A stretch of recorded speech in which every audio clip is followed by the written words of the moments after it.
बदशाह और लंबा सफर। बहुत पुरानी बात है। एक बहुत बड़ी सल्तनत में एक बदशाह रहता था।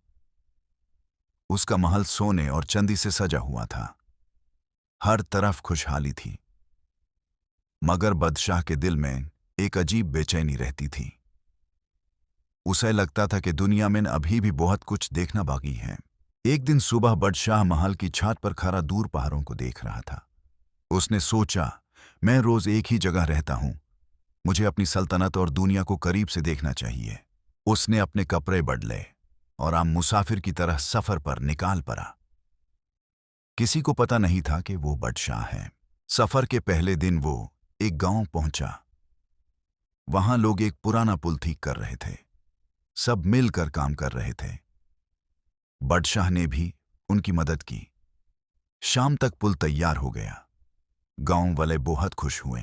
रात को एक बुजुर्ग ने कहा, जब लोग मिलकर काम करते हैं तो मुश्किल काम भी आसान हो जाता है। बादशाह ने यह बात याद कर ली। अगले दिन वो घने जंगल में गया। जंगल बहुत खूबसूरत था। ऊंचे दरख्त, रंग बिरंगे परिंदे और ठंडी हवा हर तरफ थी। चलते चलते वो रास्ता भूल गया। रात होने लगी। बादशाह परेशान हो गया। इतने में उसे दूर एक छोटी सी झोपड़ी नजर आई। झोपड़ी में एक लकड़हारा रहता था।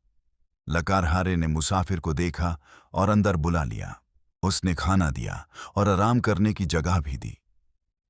बादशाह ने पूछा, तुम मुझे जानते भी नहीं, फिर इतनी मेहमान नवाजी क्यों? लकड़हारा हंसकर बोला, अजनबी की मदद करना अच्छाई लोगों का काम होता है। बादशाह को उसकी बात बहुत पसंद आई। सुबह वो फिर सफर पर निकल गया। कुछ दिन बाद वो एक बड़े शहर पहुंचा। शहर में मेला लगा हुआ था।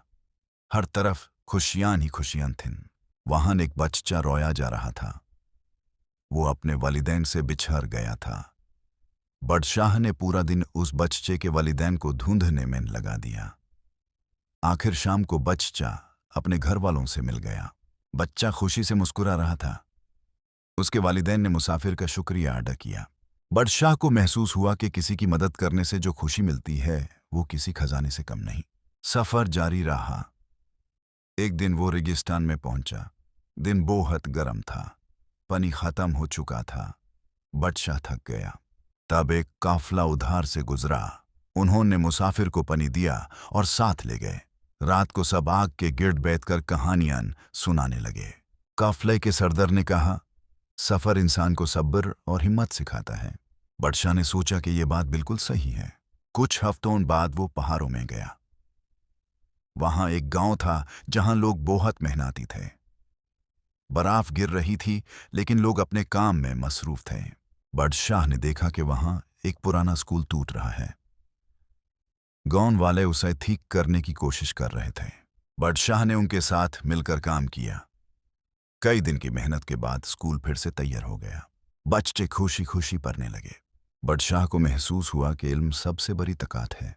महीनों तक सफर करने के बाद बादशाह एक दरिया के किनारे पहुंच।